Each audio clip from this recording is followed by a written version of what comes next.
저희가 계속 창세기부터 보고 있는데 이제 그림을 대충 이해할 수 있으려면 이렇게 되고 있습니다. 나누고 1장부터 11장까지 12장부터 50장까지의 내용을 다루는데 그 사이에 1장부터 11장까지의 주요 이제 사건들은 뭐 다 아시니까 아시죠? 네, 아실 걸 믿습니다. 근데 이제 여기는 창조의 방점이 있다면 이쪽은 동행이라는 코드가 있다. 이걸 해석해내야지 성경을 좀 더 깊이 있게 읽을 수 있다는 말씀 드렸어요. 창조에는 창조하셨다는 그 단어에는 두 가지 깊은 의미가 있는데 하나는 사람에 대한 사람은 그 신의 배설물이나 이렇게 그런 쉽게 만들어진 존재가 아니라 하나님의 놀라운 기획 안에서 계획도 아니고요. 거의 기획 안에서 기획 안에서 하나님의 이렇게 온 천지 만물이 누구를 향해 있어요? 사람을 향해 있어. 사람 창조에 향해 있어서 사람 너무나도 귀중한 존재고 소중한 존재라는 거예요. 그때 당시 이 고대 근동에 있는 사람들의 머릿속에는 사람은 참 별 볼 일 없는 존재예요. 언제든지 죽을 수 있고 쉽게 생각했는데 그 사람이 하나님의 놀라운 기획 안에서 만들었다는 첫 번째 충격. 두 번째는 그러니까 우리가 이제 두려워하는 것들 있죠. 뭐 해, 달, 별, 뭐 물, 뭐 여러 가지 신으로 섬기던 그 지역 동네에서 신으로 섬기던 모든 것들이 누구에 의해서 하나님에 의해서 창조된 피조물에 불과하다는 것. 자, 이게 두 가지 정확한 이 개념을 갖고 있으면 자, 그 다음부터 나머지 풀리는 게 이제 동행에 대한 파트인데요. 자, 하나님이 그런 하나님이 우리와 함께 하시는데 그 모습을 보니까 첫 번째로 아브라함과 함께 하셨던 하나님. 누구 나오죠? 그 다음에 이삭과 함께 하셨던 하나님. 그 다음에 이삭의 아들 야곱과 함께 하셨던 하나님. 그리고 이후에 이스라엘 민족이라고 볼 수 있는 요셉을 포함한 이스라엘은 누구의 이름이에요? 누구에게 이스라엘이라는 이름을 주셨죠? 야곱에게 주셨기 때문에 야곱의 아들들. 들의 스토리가 이어지게 될 것이다. 그래서 이쪽으로 가면 출애굽기에 나오죠. 그래서 우리가 생각해봐야 될 게 하나님께서는 아브라함의 인생 가운데 함께 하셨고 하나님께서는 이삭의 인생 가운데 함께 하셨고 하나님은 야곱의 인생 가운데 함께 하셨던 그 하나님이 누구의 하나님 되신다? 오늘 나의 하나님 되신다. 이스라엘 민족의 하나님이 되셔서 광야길을 갈 때도 함께 하시고 또 가나안에 들어가서도 함께 하시고 어느 순간에 어느 자리에서나 심지어 어느 순간에 함께 하셨대요. 출애굽기 1장을 보니까 계속 누구의 그 눈물과 슬픔을 듣고 계셨대요. 그 3장 4장에 보니까 출애굽기 이스라엘의 고통과 눈물을 듣고 계셨다. 하나님이 그 포로된 그 시기에도 하나님은 늘 그들과 함께 하셨다. 그래서 우리가 고백하기는 아브라함의 하나님, 이삭의 하나님, 야곱의 하나님이라는 고백을 드릴 때는 그 하나님이 오늘 제가 새벽에도 한번 말씀드렸는데 그 하나님이 우리가 이 표현은 적절하지 않은 표현이라고 했어요. 지금도 살아계셔서 역사하시는 이라는 말은 관용어가 됐지만 좋은 표현이 아닙니다. 근데 그 표현의 의도는 우리가 이제 알 수 있죠. 그 하나님이 야곱의 하나님, 이삭의 하나님, 아브라함의 하나님이 지금도 내 삶 가운데 간섭하고 계시고 주장하시는 주권자 되신 하나님이십니다라는 고백을 드릴 수 있다면 창세기를 제대로 읽고 있는 독법이 된다는 거예요. 여기서 그러니까 첫째 날 뭐 만들고 둘째 날 뭐 만들고 셋째 날 뭐 만들고 그것도 중요한데 사실 그것보다 좀 더 중요한 거는 이 사실을 좀 창세기에서 캐치해낼 수만 있다면 바른 독법이 된다. 그리고 이제 이거를 갖고 있는 상태에서 우리가 생각해 봐야 될 게 이게 지금 머릿속에 넣어놓으시고 그 다음에 나오는 게 이제 오늘 우리 읽고 있는 출애굽기예요. 자, 그럼 여기는 19장에 하나님께서 율법을 수여하시는 사건이라면 자, 1장부터 40장까지죠. 내용에서 잘라보면 여기까지는 하나님의 권능에 대한 얘기를 하죠. 권능에. 하나님이 어떤 분이신가, 얼마나 힘을 가지고 계시고, 그래서 구원자가 되시고, 그러니까 애굽에게 10가지 재앙도 내리시고, 또 이 물이 없을 때 물도 내주시고, 쓴물을 단물로 바꿔주시고, 그 아말렉과의 전투에서도 하나님의 놀라운 기적으로 다 이기게 하신 그 하나님을 경험하는 장이 18장까지 내용이에요. 하나님이 어떤 분이신지를 충분히 경험했어요. 그 하나님께서 이스라엘에게 원하시는 바가 무엇인지를 밝히시는 게 19장 사건이죠. 그래서 하나님이 뭐라고 하세요? 나는 너를 재미로 불렀어, 장난으로 불렀어, 심심해서 불렀어가 아니라 너는 어떤 나라가 되는 거예요? 너는 모델하우스가 될 거예요. 온 세상에 이스라엘처럼 살게 됨을 통해서 복을 얻게 되는구나. 여러분, 그래서 지금 저희 나라가 그 코로나19를 갖다 굉장히 대처를 잘해가지고 다른 여러 가지 국가에서 저희를 무시했던 국가 막 크게 이거는 뭐 정확한 팩트인지는 모르겠는데 아무튼 프랑스 같은 나라에서는 그럴 때 뭐 저기 미개한 국가라고 중국 바로 밑에 있는 국가가 뭔 힘이 있겠냐 그랬는데 엄청나게 잘하니까 도와달라고 하는데 저는 지금 세계에서 요즘 그래서 그 이렇게 정부에서 페이지 보면 막 그런 게 엄청나게 많아요. 뭐 어떤 대통령이랑 전화하고 어떤 대통령이 전화하고 그랬대요. 그러니까 세계에서 도와달라고 해요. 왜 그렇습니까? 한국이 그거를 잘해내니까 모델 국가가 됐잖아요. 그 방역에 대한 모델 국가가 되니까 다른 나라에서 다 도와달라고 전화해서 뭐처럼 하려고 전화하는 거예요? 어떻게 하면 한국처럼 할 수 있습니까?를 물어보려고 전화를 하는 거죠. 마찬가지로 이스라엘이 율법을 갖다 잘 지켜 행하면 그러면 이스라엘은 어떻게 되는 거예요? 잘 먹고 잘 살 거니까 그럼 그 잘 먹고 잘 살고 너무 잘 되는 모습을 통해서 사람들이 어떤 마음을 가져요? 우리도 저렇게 살고 싶은데 그러면 다 연락이 오는 거예요. 그런 하나님의 율법을 가지고 제대로 살고 있는 이스라엘의 모습을 통해서 누가 복을 받는 거예요?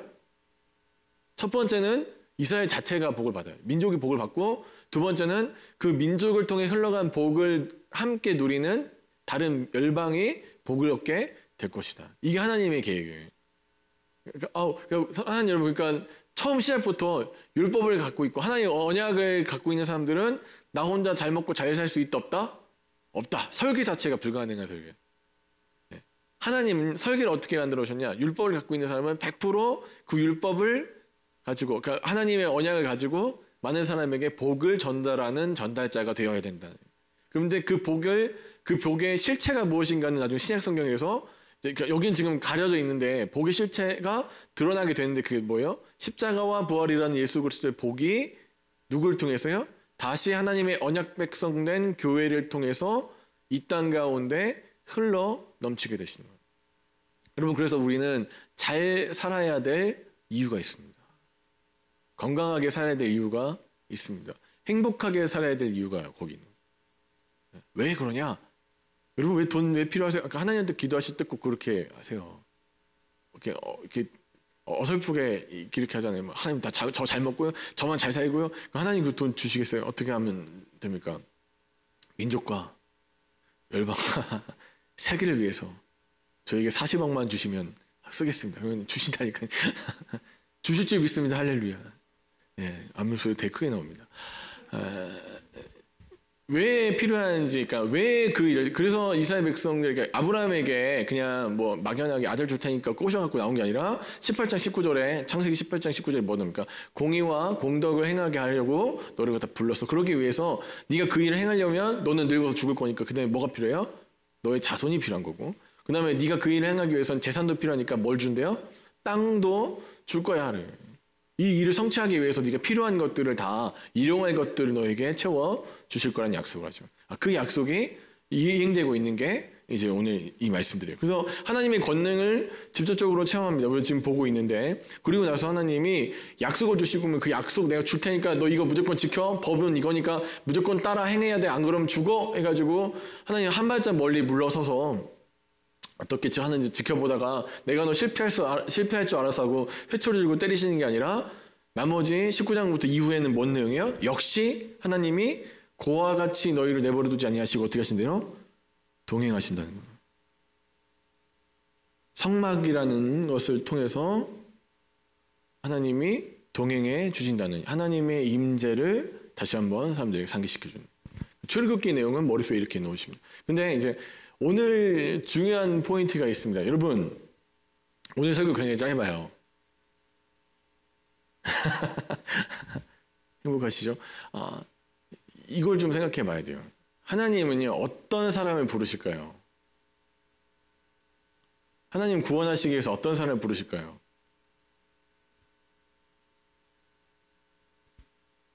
이제 이 시대, 이 당대에 같이 좀 쓰여졌을 거라 좀 후대나 이렇게 왔다 갔다 하는 이제 여러 가지 영웅 시들이 이때 그 성경 그 시즌에 만들어진 책들이 있는데 뭐 길가메시 서사시 그런 것들이 있습니다. 그런 거 보면 여러 가지 서사시들이 있는데 대부분 주인공들이 어떤 사람들이냐면 신의 아들들. 그 신이 인간이랑 결혼했던지 신이 신끼리 결혼해가지고 자녀가 나와서 나온 존재들, 영웅적인 존재들이 나와서 그 사람들을 다스리거나 아무튼 뭔가 영웅적인 행동을 해요. 근데 창세기를 보면 영웅이 있어요, 없어요? 안 나와요. 영웅이 안 나와요. 성경에서는 영웅이 없어요. 좀 괜찮다 싶으면 사고치고 또 정말 괜찮다 싶으면 일찍 죽어요. 성경은 인간의 처절한 실패를 다룬 책이기 때문에 그래서 이 당대 같은 그 문맥에서 흐르는 나머지 그 동일 서상에 있는 문학들이 대부분 영웅의 서사시라면 창세기를 읽어보면 영웅이 안 나와요. 누구를 부르시죠? 하나님은? 아브라함은 어떤 사람입니까? 이게 다 뭐지? 여러분 어떻게 예수님 믿으셨어요? 왜 하나님이 왜 부르신 거예요? 태어나실 때부터 귀티가 막 잘잘 흐르시고 뭔가 돈도 있고 능력도 확 머리 너무 좋으셔. IQ가 막 160 넘으신 분들만 하나님이 다 뽑으셔서 예신교회에 이렇게 앉혀놓으셨잖아요. 제가 잘못 알고 있었네요. 저 그런 줄 알고 있었는데. 근데 어떻습니까? 정말 이제 아브라함의 경우만 생각해보면 아무것도 아니고 세상 부족한 사람. 우리 아브라함의 그 인생을 갖다 뒤쫓아가 보면 어떻습니까? 뭐 이런 사람이 믿음의 조상이라는 거지? 그러니까 누군가 저한테 그러니까 안 믿는 어떤 넌크리스천이 아브라함의 삶을 이렇게 읽어보다가 저한테 한 질문. 야, 이러면 이게 믿음의 조상이라고? 예. 네. 그럼 나도 하겠다. 뭔가 아브라함이 복을 받을 만한 뭔가 이 사람 뭔가 달라, 뭐 단서가 달라 그런 게 없어요. 우리랑 똑같아요. 얼마나 서운하면 하나님한테 막 틱틱거려. 그래서 아들 준다고 그 자기가 살고 있던 갈대아 우르를 떠나서 여기까지 그 정말 이렇게 지역까지 왔는데 그 지역 자체가 그 분이엘이라는 지역 자체가 성경 지리학에서 보면은 막 자갈만 있고 물이 거의 안 내리는 아주 척박한 땅이래요. 근데 그 지역까지 왔는데 고생을 엄청 하면서 무슨 생각이냐면 하나님한테 속은 거 아닌가라는 마음 드니까 하나님 찾아오셔서 내가 다시 약속을 갱신하실 때 아들을 줄게라고 하니까 뭐라냐면 우리 종이 있는데 엘리에셀이 제 상속자가 될 겁니다. 우리가 또 머리를 써요. 사라랑 둘이서 머리를 짜고 써갖고 자기 여종 하가를 자기가 데리고 살아갖고 어떻게 합니까? 이스마엘이라는 자녀를 낳아요. 그러니까 하나님 다시 와서 약속을 갱신합니다. 내가 너를 통해서 미디안 나라를 세우고 막 얘기하니까 하나님은 그래서 주신 이스마엘을 통해서 그렇게 하겠습니다 했더니 하나님이 그게 아니라는 거예요. 우리가 지금 아브라함의 인생만 따라가 봐도 이 사람이 그렇게 축복받을 만한 어떤 행동을 하는 게 별로 없어요. 그러니까 뒤에 부분에서나 한 35년, 40년 하나님이랑 동행한 후에 하나님께 훈련 많이 받은 다음에 그 뒤에 부분이나 조금 믿음의 조상으로서 뭔가 단서가 좀 보이는 거지 그 전까지는 참 별로예요. 근데 그런 아무것도 아닌 사람, 별볼일 없는 사람을 부르셔가지고 하나님 구원하십니다. 근데 구원하시는 것까지는 괜찮아요. 그래서 똑같아요. 이게 어디서 어떤 복선이냐면 이스라엘 민족은 어떤 사람들입니까? 거기 보니까 히브리 사람들은 중다한 잡족이라고 그래요. 막 되게 대단한 우리는 그래도 어떤 사람들이에요? 당군의 자손들이잖아요. 환웅으로부터 내려오는 우리 뭔가 이 디테일이 있잖아요. 뭔가 이게 곰도 그냥 곰도 아니에요. 그 마늘 수국만 먹은 100일인가요? 아무튼 그 견딘 곰에 이렇게 해가지고 나온 뭔가 역사가 있는 그 있잖아요. 기적 같은 걸 만들어. 히브리 사람들은 어떤 사람들이냐면 정말 별 볼일 없는 사람들인 거죠. 자랑할 것도 없고 내세울 것도 없는 사람. 그러니까 이스라엘이라는 사람들은 별 볼일 없고 정말 내세울 건 없는데 내세울 게 없는데 그 사람들은 어떤 사람들이냐? 부족하지만 하나님이 부르신다는 거예요. 구원은요 누구에게 가는 거예요? 아무한테나 갈 수 있다는 거예요. 하나님의 기준 안에서 우리 눈으로 보는 게 아니라 저 사람 참 부족하고 저는 약한데 구원 아무한테나 갈 수 있어요. 이건 괜찮은 것 같아요. 그렇죠? 부르심은 연약한 사람도 부르시고 부족한 사람도 부르시고 못 가진 사람도 부르시고 다 부르세요. 부르심은 그런데 불러가지고 뭘 주세요? 사명을 주실 때는 얘기가 좀 달라져요. 사명에 대한 포인트는 조금 다릅니다. 사명은요, 누구에게 사명을 주실까요? 사명을 수행하기 위해서 꼭 필요한 것들. 자, 여러분이 하나님을 하시기 위해서 여러분에게 필요한 것이 무엇이 있겠습니까? 돈? 지성? 건강? 다 필요하겠지만 하나님은 그거 별로 중요하게 생각하지 않으시나 봐요. 성경을 통해서 증명돼요. 그래서 여러분, 모세가 뭔가 대단하게 이제 한 40 먹고 혈기왕성해서 이제 좀 하나님의 일 좀 알겠다. 나도 민족을 위해서 뭔가 해봐야겠다고 우와 나섰을 때 한 일이 뭡니까? 사람 죽여서 도망치는 일이었어요. 그래가지고 노인이 될 때까지 40년 동안 자기가 배웠고 알고 있던 것들 다 날려먹고 이젠 진짜로 깡통이 되었을 때, 정말 아무것도 아닐 때 하나님이 그 모세를 부르셨어요. 아무것도 아닌 상태에서 부르신 거예요. 75세에 더 이상 자녀를 생산할 수 없는 상태에서, 자기 부인은 이미 여자로서의 어떤 생명이 끝난 상태에서 하나님 그들을 부르셔서 하나님의 일을 행하신 거예요. 아무것도 아니고 무능한 상태에서 하나님의 사람들을 부르시는데, 그런데 그 아무나 부르시는 그 하나님이 일을 시키실 때는 조건부로 일을 시키신다는 게 성경에서 드러납니다. 자, 한번 찾아볼까요? 자, 출애굽기 3장입니다. 자, 이제 하나님이 그 모세한테 나타나세요. 자, 출애굽기 3장 4절부터 5절까지 한번 읽어보죠. 4절, 5절 한번 같이 읽겠습니다. 3장 4절 5절입니다. 여호와께서 그가 보려고 돌이켜 오는 것을 보신지라 하나님이 떨기나무 가운데에서 그를 불러 이르시되 모세야 모세야 하시매 그가 이르되 내가 여기 있나이다. 자, 콜링까지는, 부르심까지는 그냥 불렀어요. 그죠? 뭐 준비도 안 됐고 뭐 하나님 만날 뭐 이렇게 깨끗하게 옷 입고 있고 뭐 아무것도 없어요. 뭐 지성도 날라갔고 젊음도 건강도 날라간 모세를 아무 조건 없이 하나님 부르셨어요. 그런데 이제 하나님의 일을 하기 위해서는 어떤 게 필요한가? 5절을 같이 읽습니다. 시작. 하나님이 이르시되 이리로 가까이 오지 말라. 네가 선 곳은 거룩한 땅이니 내 발에서 신을 벗으라고요. 자, 하나님의 일을 하기 위해서는 뭐가 필요한 거예요? 거룩이 필요한 거예요. 거룩이 필요한 거예요. 아무나 부르세요. 하나님은요, 하나님이 일을 위해서 일 시키실 때 이건 얼마나 감사한지 모르겠어요. 나이가 많아도 불러주십니다. 할렐루야. 돈이 없어도 불러주십니다. 할렐루야. 건강이 없어도 불러주십니다. 할렐루야. 무능해도 하나님은 그 사람을 불러 사용하십니다. 하나님은 그 사람을 부르세요. 부르시는데 그 사람에게 요구하는 게, 그러면 우리가 거꾸로 생각해 보면 그 사람이 요구하는 건 그 사람의 어떤 활력 넘치는 건강도 아닐 것이고, 그 사람이 가지고 있는 경제력이나 어떤 물질도 아닐 것이고, 그 사람이 갖고 있는 지성도 아니란 말이에요. 조건부로 세상은 어떻게 뽑습니까? 이왕이면 똑똑하고, 이왕이면 돈 많고, 이왕이면 잘생기고, 이왕이면 건강한 사람 갖다 뽑죠. 있을 때. 하나님은 그 반대란 말이에요. 이유가 뭘까요? 능력을 누구한테 나가니까 그래요. 하나님이 자기가 쓸 사람한테 능력 주셔서 쓰시니까 하나님은 그걸 가리지 않으세요. 오늘 하나님의 일을 감당하고 싶으신 분들은 내 상태, 내 처지는 아무것도 아닌 게 되는 거죠. 여러분, 우리가 하나님의 일을 하고 싶어 생각하시는 분들 중에 나는 건강이 약해서, 나는 돈이 없어서, 나는 지성이 약해서, 그거 의미가 없다는 거예요. 그건 다 하나님 주신대요. 하나님이 다 하실 건데, 그럼 하나님이 우리에게 원하시는 건 뭐냐? 이스라엘 백성들에게 원하시는 건 뭐냐?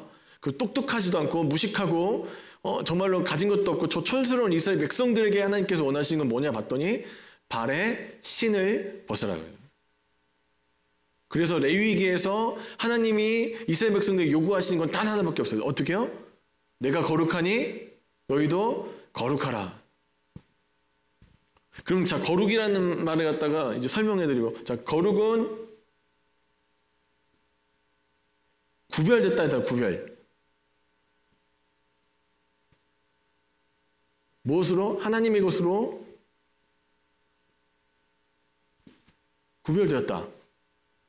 거룩은 구별을 상징하는데 그럼 어떻게 거룩하냐를 봤더니 자, 거룩이라는 단어를 설명하려면 이거 있어야 됩니다. 세계관이 있는데 자, 가나안 세계관이 있고 좀 하나님 중심의 세계관 두 개가 있는데 가나안 중심은 철저하게 누굴 위해서 사냐면 나를 위해서 사는 거고 주어가 나예요. 하나님 중심은 누가 주체예요? 하나님 주심.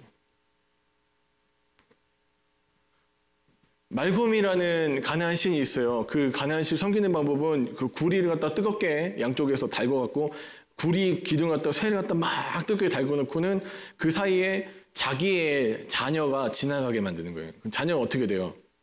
죽겠죠, 당연히. 왜 그렇게 하는 거예요? 누구 때문에 하는 거예요? 나 때문에 하는 거예요, 나 때문에. 나 잘 되려고. 여러분, 그러니까 이게 가나안 시각은 항상 어떤 거냐면 중심이 나요. 나 잘 먹고, 나 잘 살고, 나 잘 되려면 무슨 짓이든 하는 게 가나안 시각이라면, 자, 하나님 중심의 히브리 사고는 어떤 겁니까? 하나님의 영광을 위해서 나도 드릴 수 있어야 돼요. 기준이 하나님이 되는 거예요.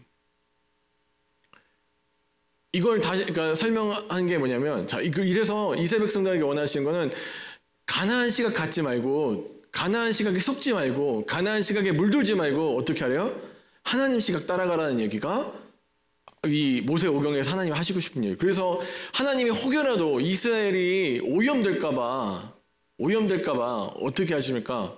너 들어가서 가나안 땅에서 들어가서 어떻게 하래요? 남녀노소 짐승까지 어떻게 해요? 싹 다 버려버려요. 다 죽여라. 세균 하나도 없게. 너 이 바이러스에 감염되면 안 되니까 가나안 바이러스에 걸리지 않게 싹 다 없애버리라고 다 죽이라고 하죠. 하나님 잔인한 게 아니에요. 이스라엘을 위해서 멸균 상태 만들기 위해서 하나님 다 죽이라는 거예요. 근데 그거 해내지 못하니까 이스라엘 어떻게 됩니까? 결국엔 그 바이러스에 오염돼가지고 자기가 망하는 거죠. 그래서 어떤 중심합니까? 나 중심으로 살고 내 생각대로 살아요. 그래서 여러분 모세 오경이 레위기를 중심으로 하나님의 언약을 중심으로 있는 모세 오경이 잘 됐을 때, 잘 성취됐을 때 여호수아서가 그것들을 설명해냅니다. 여호수아에서는 12대 1은 기본이에요. 12배, 20배, 20배 자기랑 배수로 있는 사람들이랑 싸워요. 근데 여호수아는 항상 어떻게 할까요? 이겨요. 승리해요. 왜 그렇죠? 하나님이 그들과 함께 하시고 하나님이 그들의 기준이 되셨기 때문에 하나님의 말씀을 따를 때는 그들은 항상 승리하게 되는 거예요. 아무것도 아니고 이 40년 동안 광야 생활하면서 지칠 대로 지치고 무기도 후지고 문화도 안 좋은 이스라엘이 가나안이라는 그 엄청나게 발달한 그 문화를 갖다 이길 수 있었던 이유는 단 하나. 하나님이 그들과 함께 하시기 때문에. 근데 이제는 여호수아 이후에 이제 가나안에 물들었어요. 살 만큼 살았어요. 그래서 이제 문화도 옛날에는 막 이렇게 하나님 주신 것만 입고 되게 좀 그랬는데 보니까 어떻게 가나안 문화가 훨씬 좋으니까 쟤네들은 버버리티 입고 다니고 저기 발에는 이렇게 파레가 그런 거 막 신고 막 그래요. 막 이렇게 향수도 샤넬 같은 거 뿌리고 다니니까 저 멋있어 보여. 그래서 똑같이 해보려고 하나님 기준은 아니라 누구 기준을 가나안의 생각에 물들어서 내가 기준이 되는 순간 망한다를 보여주는 게 뭐예요? 사사기요. 사사기의 핵심은 거기에 있습니다. 뭐라 되어 있냐면 자기 좋을 대로, 그러니까 자기가 기준이 되는 거예요. 원래 기준은 누구시네? 하나님이 기준이신데 주어가 내가 되었을 때 망한다는 걸 보여주는 게 성경에 구약 성경에 우리에게 보여주는 겁니다. 그러니까 그렇게 살지 말라고 얘기하는 거예요. 질 것 같아요. 세상이 훨씬 더 멋있어 보여요. 세상이 훨씬 더 세련돼 보이니까 질 것 같아요. 그래서 사람들이 걱정해요. 두려워합니다. 그런데 하나님 우리에게 보여주시는 게 뭐냐면 안 진다는 거예요. 이길 수 있다는 거예요. 하나님 승리하신다는 거예요.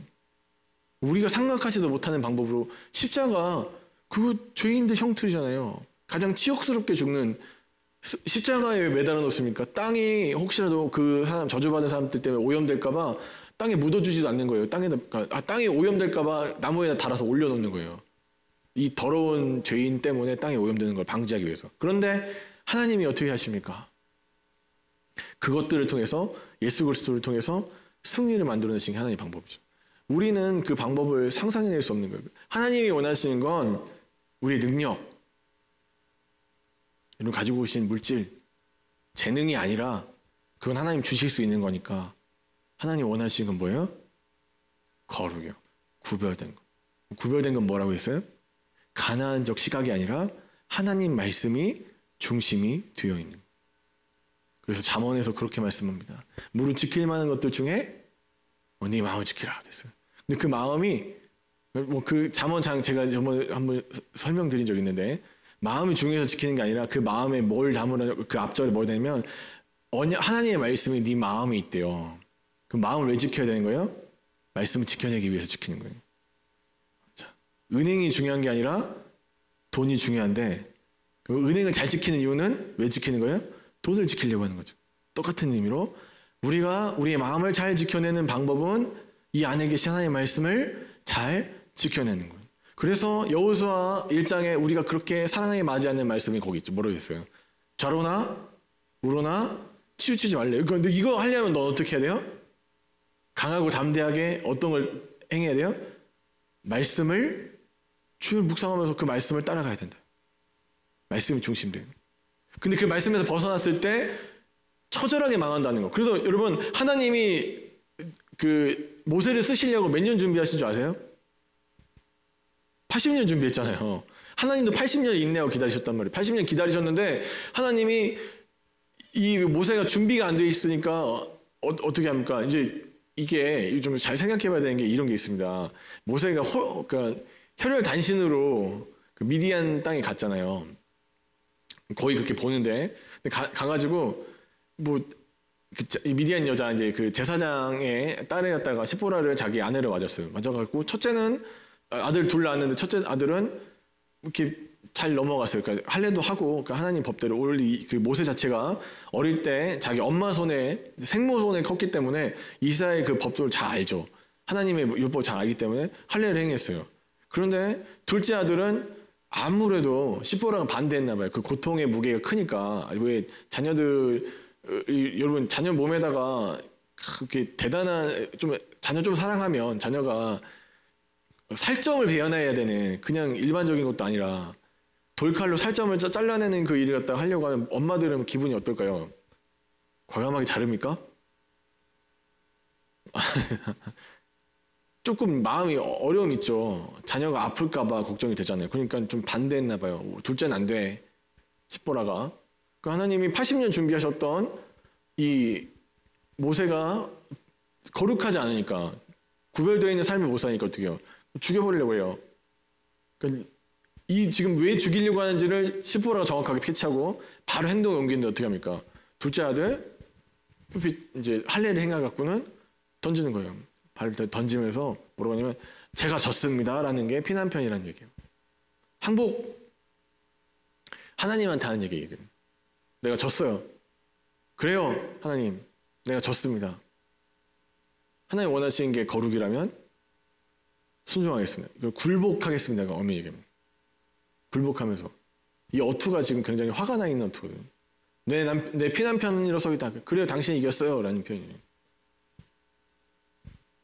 하나님 원하시고 요구하시는 건 모세가 가지고 있는 뭐 엄청난 지식, 건강, 많은 돈이 아니라 뭘 생각하셨어요?